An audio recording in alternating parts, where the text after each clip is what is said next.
Makran to Karachi coastal highway पर जिला लसबेला के इलाके कुंड मलीर और दिल तोस चढ़ाई के करीब गैस बोजर और मुसाफिर कोच का तसादुम हुआ, जिससे धमाके से आग भड़क उठी। पुलिस जराये के मुताबिक हादसे में 5 अफराद झुलसकर जाँ बहक हो गए, जबकि 2 जख्मी हो गए हैं। जराये के मुताबिक हादसा आज 5 नवंबर के सुबह तकरीबन 7:30 बजे मकरान कोस्टल हाईवे पर कुंड मलीर से तकरीबन 1 किलोमीटर के फासले पर पेश आया। तसादुम के फौरन बाद दोनों गाड़ियों में आग भड़क उठी, जिससे जोरदार धमाके में हुआ था। जराये के मुताबिक बोजर गाड़ी में गैस भरी हुई थी, जिसके बायस आग तेजी से फैल गई और दोनों गाड़ियां मुकम्मल तौर पर जलकर खाकिस्तर हो गईं।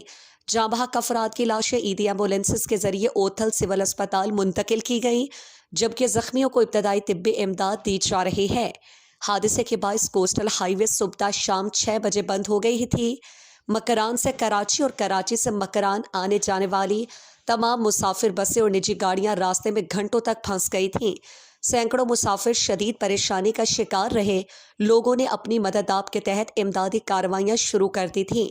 लोगों का कहना था कि सरकारी सतह पर फौरी तौर पर रेस्क्यू ऑपरेशन शुरू नहीं किया गया था, जिसकी वजह से आग बुझाने और रास्ता खोलने में घंटों 8 से 9 घंटे लगे। मुसाफिरों ने बलूचिस्तान हुकूमत, ज़िला इंतज़ामिया लसबेला और हब से मुतालबा किया कि हाईवे पर फायर ब्रिगेड, एम्बुलेंसेस और रेस्क्यू यूनिट फाल किया जाए, ताकि फौरी रेस्क्यू और बहाली के इकदामात उठाए जा सकें।